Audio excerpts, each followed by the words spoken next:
It's time to stop! It's time to stop, okay? No more! Let's talk about how the right is likely in the worst state it's ever been. I will be looking at several figures within the mainstream right as a barometer. We'll see the Daily Wire and PragerU, Jordan Peterson, one aspect of the Republican Party, and look at several minor figures as well. But before we get to that, you saw the title and you heard me earlier. So you may wonder, what do I mean by the worst time for a right-winger? It's easy and relates to two things: the enthusiasm or eagerness to be part of the right, and its ability to implement its goals. And the right currently fails at both of them. How does it fail in the first one? What keeps it from inspiring both new and existing members? Well, there are currently a series of controversies which have all unraveled with new chapters in the past couple of weeks. Let's look at the first one. As you may know, there's a bit of a war going on in the news. After the attack by Hamas militants at the music festival on October 7th, Israel responded with a decisive military campaign in the Gaza Strip, which is still ongoing. Now, I'm not going to touch the details of that conflict with a 10-foot fall, at least until the dust settles down. But in the other side of the world, there's a development which is relevant for the right. Meet the Daily Wire network, one of the largest voices in the online sphere. It's got itself 3 million subscribers, with each of its major hosts for any show featured in the network having by themselves over 1 million subscribers each, with the main host, Ben Shapiro, having over 6 million. That, for a political show, is a lot. It's about 20 to 50 times a decently sized independent creator can reach by oneself. Hey, I was following that guy since he had an audience 10 times smaller. Would you look at that? Small world. Anyway, back to Shapiro. No, back to Shapiro and the war. So, what's going on? Well, a co-host on his network, Candace Owens, has been sharing a few Bible verses praising the making of peace. Now, in response to this, Ben suggested that if being part of the Daily Wire comes between her and God, she should quit. And with a reaction like that, I'm left wondering, how do you even get to a point where you're this on edge? Turns out, from Candace's further interactions, that this has been a problem behind the scenes for several weeks. Now imagine being a member of the right close to Ben's circles who knows that the main figure in that sphere is so trigger-happy that he's willing to cut ties with major collaborators on a whim. That wouldn't be so great now, would it? Now I know Ben can engage in productive conversation on politics. In fact, what you're seeing in the background right now is the soundless version of a short I'll release soon after this video about a recent Oxford debate he's been in. Check the description or annotation card if you'd like to see it. Let's now move along to the other figures on this platform. Since she's involved, let's continue with Candace.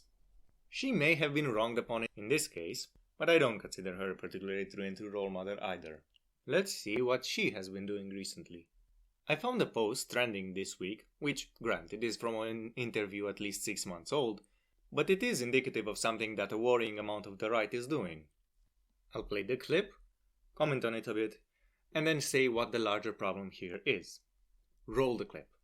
A cool person is the best way to advocate for your race. You can't just be annoying and expect everyone to like you. Some of the worst race advocates in every race are just annoying, and they think everyone needs to like them, and then they put their entire race as a shield in front of them and say, and then it's like, dude, you're doing such a disservice to your people. Like, just be cool. You know, be Jonah Hill in 21 Jump Street. Mentality. Yeah, that's the Dennis Prager mentality. And that's why, like, I love Dennis Prager and Melissa Straight over at PragerU. I had a really great working experience with them. And Dennis Prager is just so warm and so likable. You don't even think twice about the fact that he's Jewish. He's the best advocate for that because he's just such a wonderful person to be around. And you're right. You're exactly right. The most annoying people. Now, the reason why this became a problem is obvious. Is the implication of the quote. This quote can be interpreted in a charitable way and in an uncharitable one. The uncharitable interpretation is, Jews are usually a nuisance, so Dennis being pleasant is surprising for a Jew. The charitable interpretation does not involve only the people directly involved. Here's where the charitable interpretation starts. We are currently experiencing a period in politics where one's identity is highlighted as a justification for policy. Dennis is not an identitarian, so does not highlight his Jewishness as a defense in his politics. Therefore, he did not make talking to him more tense and less pleasant because he's Jewish. He doesn't need to hide behind it. It doesn't stick in your mind when talking to him. Kind of the opposite of what vegans do. Now, is anyone surprised that the uncharitable interpretation gained traction? No. The answer should be no. Progressives have a vested interest in believing that Nazis are the furthest right someone could be, and interpreting everything that the right does, everything, as pushing toward that right. Now here's my problem with this. The mainstream right has a significant problem with delivering its message. It is way too blunt, too straightforward, too raw in what it tries to promote. It interprets that its way of viewing the world is so unambiguously correct, especially factually correct, that it doesn't need to concern itself with what is appropriate to say and the extent that it should labor a point. This phenomenon gave rise to, and has been part of its approach, since Ben popularized the phrase, "Facts don't care about your feelings." This mentality is that of, as long as what I say is true, even if it's harsh, it doesn't matter because it's true. It's the others who should grow up and accept this reality, which is the very embodiment of being tone deaf. People are aware of different aspects of what exists in the world, how they work and how they interact with each other. This is obvious. This means that when someone with a particular background hears what you're saying, if you want to lead them to a conclusion, you're not guaranteed that you'll get that person to it. There are two things that you may disagree on: the because of and the therefore what of your fact. And when you approach an issue, bulldozing with some harsh realities, it makes it sound, on some level, that there should be no assistance or comfort given to the people who need to accept it. And one of the largest stereotypes that the left promoted is that of letting poor people die. Cut the homeless in half mentality. I'm putting a pin in that because we're going to get back to it shortly. In the meantime, there's an additional perspective one could take about this mentality. Let's say that some right-winger says something controversial or offensive. It doesn't matter what. The very fact that it was presented as something with the potential to be controversial, especially if it attacks some groups, is an indictment on the speaker. There's a saying I came up with recently. If you have a hot take that sounds as ridiculous and causes as much confusion as yours, it's clearly not polished enough. When you engage in politics, you need to consider what are the interests of the people you are talking about or against, how to approach them, what do you need to be aware of surrounding the issue, and how do you need to think about the topic so that the people who are against it have less and less reason to oppose it. Developing this mentality, this level of awareness, takes time, especially when you're facing adversaries who want to demonize you. Some right-wingers, in response to the left interpreting everything that they do in a negative light, no longer care about catering their language and ideas to not be offensive. Now, is this behavior understandable? Yes, it's understandable. Is it acceptable? Absolutely not.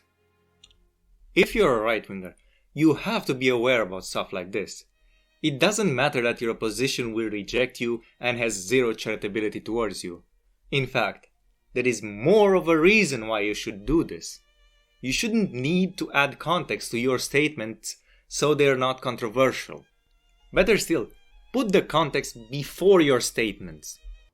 Yeah, and people don't have the subtlety to understand that these ideas have nuance, right?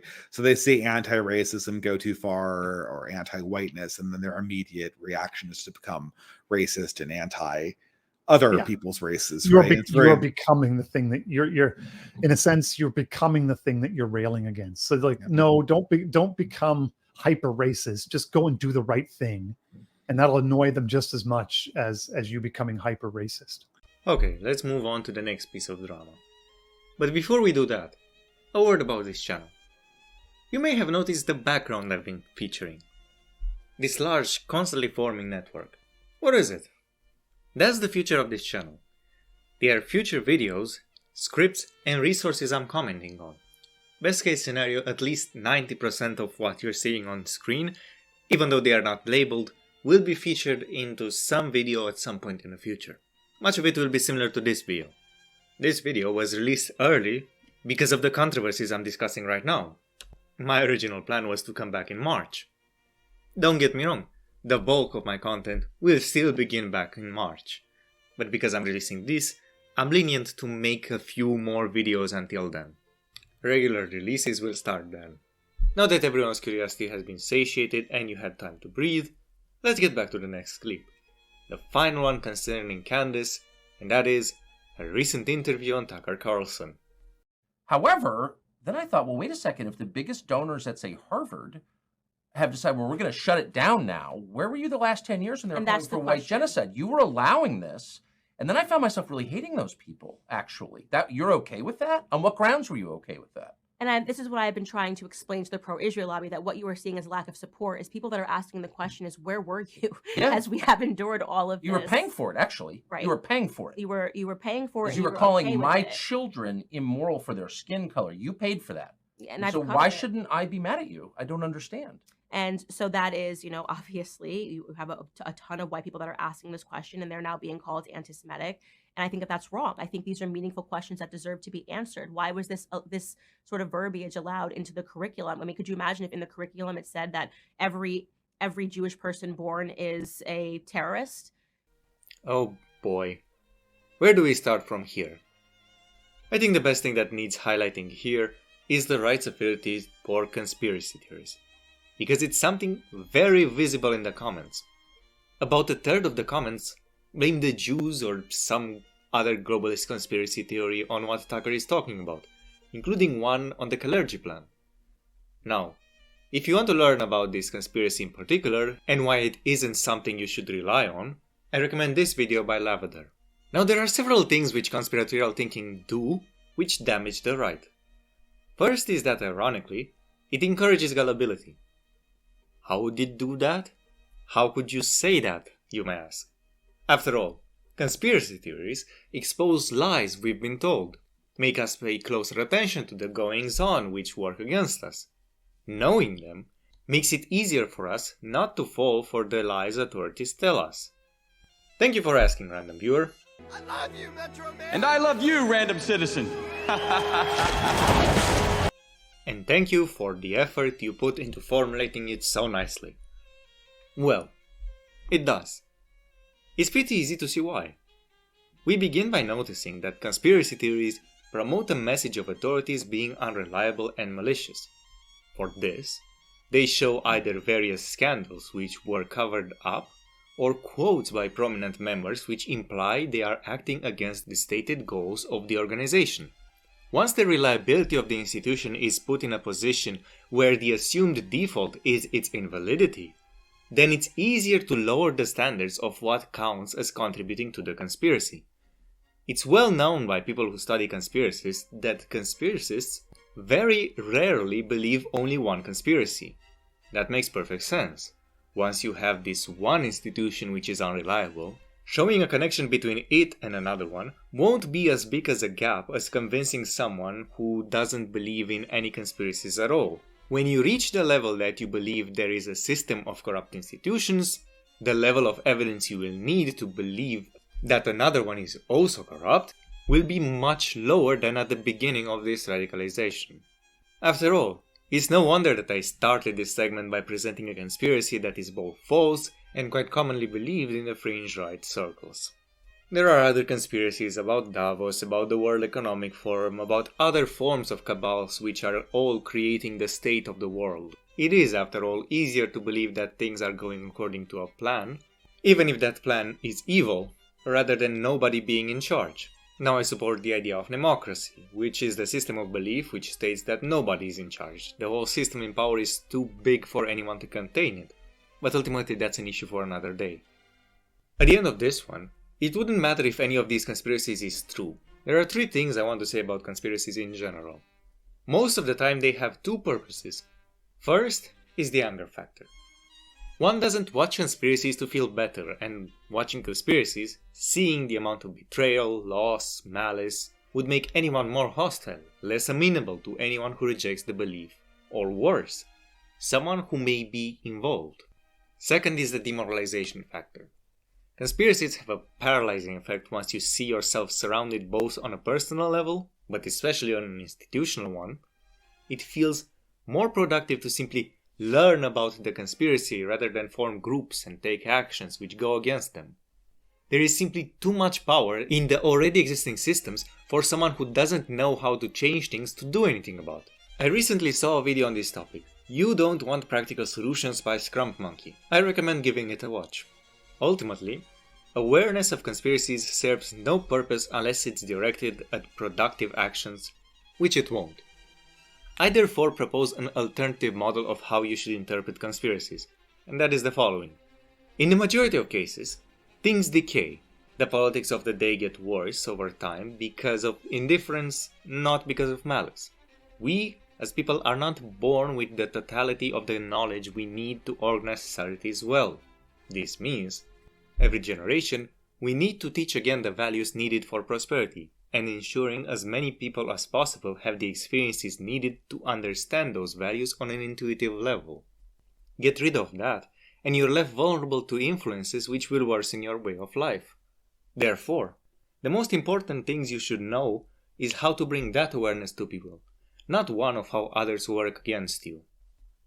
Okay, we're done with Ben, we're done with Candace. Who's next? Oh yes, Matt Walsh. The guy who, instead of learning how to write stories directed at children, he wrote a book, set the age range to preteen, and called himself a children's author. Now if this was the biggest of his blunders, it wouldn't be worth mentioning in the video. But no, he's said and done much worse things. Case in point, his approach to law enforcement. Now Matt, I can't believe I need to remind you, but you're allegedly a Catholic. The things you say here are not something that any sort of Christian should be advocating for. Christ has quite famously been excoriated for hanging out with drunkards, with prostitutes, with tax collectors. He did it to make them renounce their sinful ways. Even though he also acted to reduce the amount of sinners, the way he did it was also very agreeable for the sinners themselves. Nothing even approaching beat thugs with a cane until they bleed. Now there is no surprise that leftists are no fans of you. You are quite a despised figure in those parts of the internet. And how much can you blame them for hating you? It's because of these kinds of attitudes that there is even any ground for throwing out the accusation of fascism. You are someone for whom the only solution to social problems. Do you think anyone for whom wanting to help people is part of their regular life would ever be caught saying these kinds of things? No! People like that don't think like this. I can only pray that with that attitude Christianity is not a big part of your life, because you're not getting what you need from it. Christian scholars have studied the virtues for centuries, and all that seek to align themselves with them would be horrified at the thought of saying something like that. And given your typical brashness, it's not surprising that you would say such a thing. I'm not even going to look up for more examples. Not right now. I'm not going to look into anything Michael Knowles did, but it's in a similar vein with Matt Walsh. And since we're moving on from the Daily Wire, I must say it should not be possible for every single one of the major hosts of one of the largest right-wing channels to be involved in such controversies. Now let's see what Jordan Peterson's been up to. Ah, look, 2 weeks ago, he's released a new song. In the song, he plays a revolutionary coming from a dead-end job and looking at the TV where his song plays. And the song is about mocking philosophers which are aligned with progressives. Are there no things more productive to do with your time? Nothing other than something as mean-spirited as this? Yeah, I get it. You don't like the idea that these people came up with. But do you think mocking them will help? This is a problem you in particular have been up to since your return from rehab. Ever since you did that, your behavior has been nothing short of unhinged. Up yours, woke moralists. We'll see who cancels who. What do you think will happen? That the universities and big social media platforms will just be intimidated by you? Dr. Peterson, you should know. An enemy who is stronger than you will never fear you. And when an institution bans you, you can be quite confident that you're not the person being appeased. I'm now going to describe a concept recently featured on Dave the Distributist's channel. That of the 4 horsemen of the decay of the modern world. Those are fake, incompetence, cringe, and lust.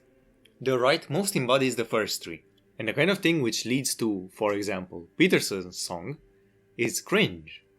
It's a clear failure to judge which course of action is appropriate in a social setting, not being in touch with what is needed and how it will be received. Cringe needs to die. And it's a problem affecting mainstream politicians as well, through its combination with fake. The political class championing the right's goals has no sincerity, and is plagued by the same brutality which I've already discussed in this video. How many politicians do you know who look like demons? People so saturated with cancerous thoughts, angry and hateful, that it begins to show on their faces, at best simply masked behind a fake veneer. The political class of the right has lost its nobility, and supporters of the right on the ground no longer hold the expectation that their leaders should be noble in the first place. On the channel I will try to cover how to change that, what actions we can take as regular people and supporters of the political process to reinstate the nobility rather than the hopeless hellscape we're currently experiencing. Speaking of the 4 horsemen, let's look at the mainstream right. Quite famously, in the past year to 2 years, a major issue in the platform has been that of trans issues. The progressives have been keeping track of this. There are maps noting hundreds of bills relating to the banning of this or that issue. Hundreds of them! For 0.2% of the population. Don't you think that maybe the right could address an issue larger than that, which also covers that problem in particular? I mean, sure, it targets grooming, yet still at a very superficial level. Worse, in a way of throw things at the wall to see what sticks. It doesn't appear to give any guidelines other than banning things until something works. People who take this seriously have at least some model of how things work. That's why, for example, when it comes to banning materials in school, there are figures speaking out about what is developmentally appropriate in different stages. But this is about the right. Let's say that you want to stop perversion, and there is something about it which you see in its most extreme in the trans movement. Do you know how perversion works? Do you study lust and how to fight it? Do you take appropriate measures when it's brought to your attention? And trust me, we're getting to that. Maybe you even oppose the sexual revolution itself. But do you know what incentives we have, particularly during this time, that increase the amount of promiscuity? And speaking of incentives and gender relations, rather than having this whole conversation be a negative, let's focus on another issue which is of interest to the right, and it doesn't seem to be doing much to solve it. I'm talking about the male loneliness question. The right's typical boilerplate answer is for men on an individual basis to improve themselves and work out and get rich and so on. But what too little of the right acts aware of is the degradation of the social relations themselves, besides the other explanations which are convenient because they are ideological. I don't remember in the American context there being any organizing efforts to facilitate socialization and improve the kinds of activities which young people can engage in. I know I am playing fastball here, but I wasn't planning on addressing more than recent controversy and anything related that is better to be aware of and address sooner rather than later. Where were we? Ah yes, the mainstream right. Well, there is a reason I call it mainstream, and I will address a right who's not mainstream very soon. That would be the dissident right. This right has another name for a good portion of the American Republicans, and that name is rhinos. Simply put, rhinos are Republicans in name only, politicians who instead of following conservative politics, they either follow interests which are not in the interest of the nation or worse off, mirror progressives. Because of rhinos, it's possible to have commentary on the states of American politics like neo-Trotskyists are the real transphobes. This mirroring the language and value set of the left is obviously detrimental to the right. It lets the left set the framework of what the right should be, meaning that when the right slides left, the left sees that as emboldening of their own position. That to have better politics means to be more like them. And the left doesn't suffer from this weakness because of their reactionary revolutionary distinction. If left-wing politicians affirm some right-wing value, that is just an incomplete radicalism. It's an element of reactionary thought which will be removed over time. Moving to the left, however, means deconstructing and dismantling the values of the right. That only leaves it with less legitimacy. The second issue I'm going to discuss, rhinos, relates to the following clip. 2 hours for a serious debate on the issues that matter most. We have anti-Semitism all over our college campuses. We will stand with Israel to support Israel with whatever they need, whenever they need it. It is not that Israel needs America. America needs Israel. The founding vision of Israel is America is here, no matter what it is you need at any time, to preserve the state of Israel. With a question from Matthew Brooks, the CEO of the Republican Jewish Coalition. Jewish students across the country are threatened. Surge of anti-Semitism across this country. Anti-Semitism. Any campus that allows for anti-Semitism, you should lose your federal funding today. I would deport you. No, it's the anti-Semitism that's spiraling out of control. Jewish students and synagogues. Anti-Semitism is just as awful as racism. The Jewish people providing Israel with the $14 billion that they need. We are 100% undeniably standing shoulder to shoulder with Israel. When we make sure that we have the backs of our friends, whether it's in Israel. Anti-Semitic. Horrible stuff. Making sure that Israel and that Israel situation, Israel must be defended. On behalf of the Republican National Committee and all of us at NBC News, good night everyone from Miami. Now, have any opinion on the conflict you'd like. But it's probably a little bit weird for one country's politicians, when they campaign for their own elections, to have nearly unconditional support for a foreign nation. It's just a tiny bit weird. It goes a little bit of a way to show why rhinos are disliked by the dissident right. It is truly addicted to losing. Now, the dissident right is not getting off scot-free either. One of the most major figures in the dissident right, which coincidentally also showed up on Tucker Carlson, is Mencius Mollbag, or Curtis Yarvin, as you'd prefer. He's a market libertarian to the point of absurdity. The guy literally advocated for corporations to run everything because they're more effective. He is working in the tech sector and wants to throw the right under the bus so that he would be part of the elite. He somehow got to be a major figure on the right because he popularized the concept of the cathedral, as in all institutions not explicitly in the government, like the media or universities for example, act as course-correcting safeguards when politics don't go according to the elite view, which is currently leftist. If you want to see more on how his ideas don't stand up to scrutiny, I recommend this playlist if you got 50 hours.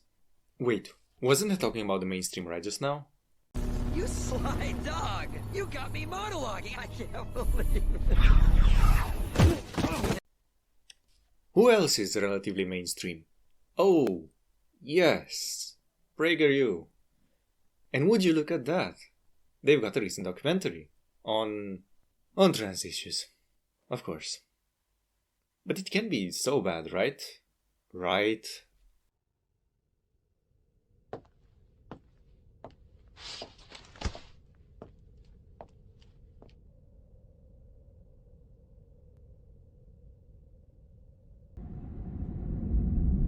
But eventually my father found out what I was doing, and due to our culture, he was not happy, and he took me to Mexico and had me have sexual relationship against my will with a prostitute. He was trying to prove that I was a man. That broke me, obviously.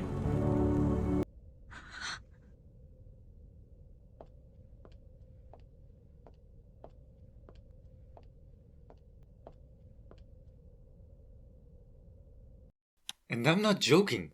After this, they moved on to continue talking about the transitions. Mr. Prager, Dennis, are you insane? You feature a story about reacting to a child's transness with hiring a prostitute against the child's will, and nobody bats an eye? These are the kinds of things that make people make eldritch horrors depictions of you. Stop making them have some grounds to be justified. Please. Such a mention should have been caught in several layers of editing before release.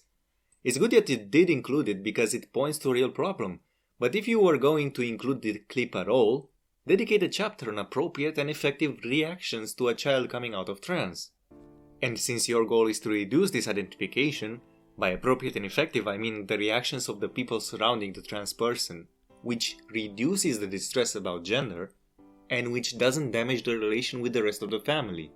For example, speaking of the same documentary, there's another trans person you feature which caught the attention of the internet. Now what seems to be the problem here? Well, PragerU seems entirely unwilling to offer support for the interviewed members of its feature productions. Every leftist reaction to the statement of this person is that she is still struggling with the feeling of transness, but is suppressing it due to religion. In other words, despite the course of action which would improve her well-being. For how many detransitioners have PragerU offered further assistance? Psychological assistance, community supports, perhaps paying some of the medical bills of the detransition process. Actual, demonstrable things which can't be dismissed as contributing to fear-mongering. For as long as the mainstream right is like this, as long as it has these reactions and these lacks, which I described in both the case of Daily Wire, PragerU, mainstream politicians and associates, the right winning has good reason to not be a source of release to many people. That is regardless of how many political victories it has, because who is in charge matters. Now this could be addressed by popular demand if the people on a smaller level were instilling in each other the qualities that would make them worthy of leadership. If they became capable of addressing the problems about which the mainstream right fails, that would not be so bad. It would just mean that we would have to wait for the new generation to begin getting employed in the positions the current large figures occupy, and start making sure things turned out for the better. One thing that does improve my mood about the behavior of common people on the right is that they don't fall for obvious fed posting, for organized events which are clearly far-right in intentions and aesthetics, which are there to put them on a watch list. As far as I'm aware, however, most smaller right-wing figures have a community problem. They don't collaborate, meanwhile the left commonly does. Righties don't link to each other's channel, they don't organize events which they show how to mean their success offline, and the majority of right-wing content from smaller channels that I've seen is mostly theorizing. Theorizing for which I don't see follow-ups of plans, as in, how well did this plan apply to the real world, or who did it, what did they find out while doing it, which wasn't included in the original video. I don't see these kinds of questions answered in smaller right-wing creators. Even channels who used to be active in this kind of community organizing and inter-channel collaboration, like Settlers Lament, no longer made content for nearly a year. And I'm doing the best I can. I have lookouts for right-wing, left-wing channels, and channel recommendations. In fact, I've already recommended several channels in this very video. The only time when the right did have some growth, some organic collaboration, was during the anti-SJW days. People there collaborated, had one person have dialogue with someone else within the same script, but that is lost at the moment. Most that happens is that sometimes people have interviews on each other's channels, but I don't see any more addressing of common issues in a joint voice at all. What the online right focuses on, instead of community building, is studying these obscure radical figures like Carlyle and Devola. People join the right less out of anything that the right is for, but for what it is against. That is not something a healthy movement does, and it's made worse by the fact that the real right has origins much older than its 19th and 20th century ideologies. Figures which, on occasion, have been responding unfavorably to them for not aligning with right-wing ideas. Take Pope Paul VI. He held up Ebola as an object of lesson of what could happen to an intellectual who surrendered the search for truth in favor of intellectual excitation, i.e., those strange forms of cerebralism and neurasthenia, of intensive cultivation of incomprehensibility, of the metaphysic of obscurity, of cryptology of expression, of pseudo-mystical precocity, of Kabbalistic fascinations magically evaporated by the refined drugs of Oriental erudition. Evola's literally fireworks did make a gaudy impression, and they left an acrid odor in the air, but Montini, which is the name of the Pope before he became Pope, concluded that this reheated paganism was all sound and fury with no genuine meaning except perhaps as a lurid symbol of modern man's capacity for egregious self-deception. The right needs to focus less on these figures which sound smart and more on those who would help them develop as people and communities. Less 40k, more Tolkien, less Evola, more Aquinas, less Mollbug, more C.S. Lewis. Less Spengler, more Chesterton. Less De Maistre, more St. Peter. And if you can read them in the original languages, that's even better. If you don't, you'll end up like James Lindsay, the 45-year-old understooder who wastes his time trying to portray the political situation in the most accurate and technical jargon to the point it bores everyone else out of their minds, and is not even succeeding in what he's trying to communicate. I will end with a funny comparison. My final case study for today is Benjamin Boyce. Now I'll hand it to you. Benjamin is a very active channel. I've checked up what his content has been like for the past year, and there are 156 videos. That's almost one video every 2 days. Impressive rate of production. The problem is what those videos are about. Almost half of them are just stories from detransitioners, and they are the same kind of story every time. Big Pharma is untrustworthy, don't accept the indoctrination children are facing in school. All valid things to say, but it would be probably a lot better if these stories were grouped together in one anthology with several dozen testimonies. Let's do a topic count up.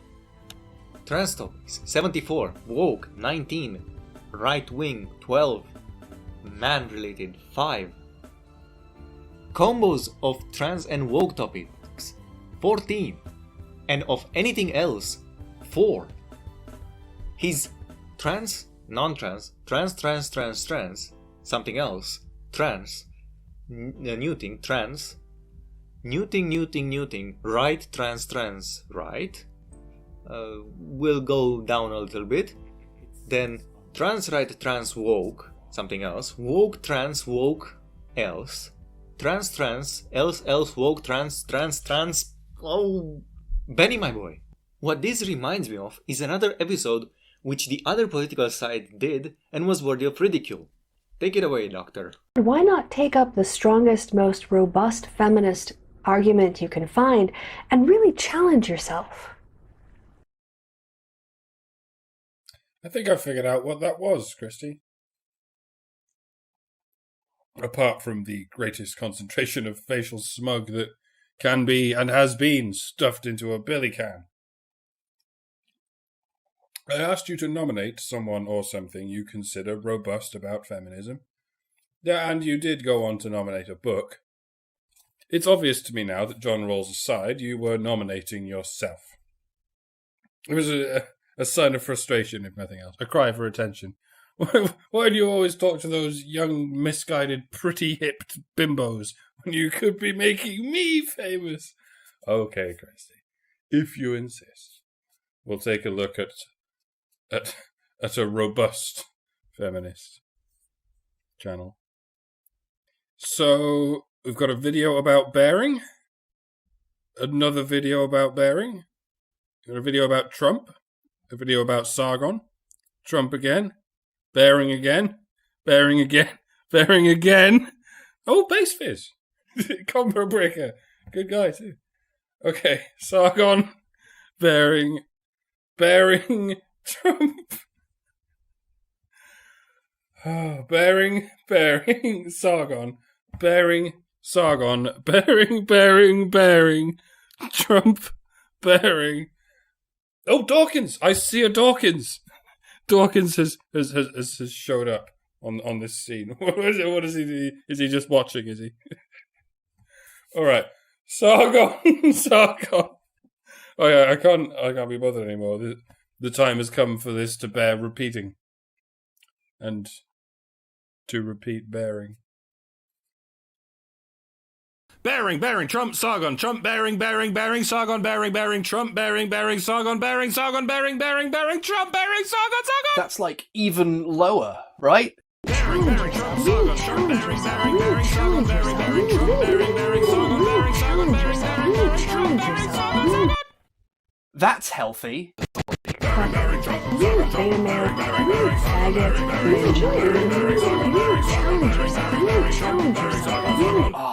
Oh, how dare they? Oh, how, isn't that self-refuted? Huh? Oh, how. Okay, Christy fucked up. She's a... Bearing, Trump, Sargon, Trump, bearing, Sargon, bearing, Trump, bearing, Sargon, bearing, Trump, bearing, Soothing. You may have noticed I haven't taken you in the least bit seriously, Christy, and I won't. It doesn't matter if you have a doctorate or who gave it to you or what for, if you've never in your whole life done goose bollocks to actually heal anyone. I am not a doctor. I am the doctor. Because people come to me. And then they leave in stitches. I hope you've enjoyed this video, and that you've taken the right lessons from it. I will be coming back with more content later on, and in the meantime, try to apply what I've said here. Read the figures I talked about. Develop ideas which would actually help your cause. I'll be off now. Ave Maria, et Dominus vod ad lucem deducat.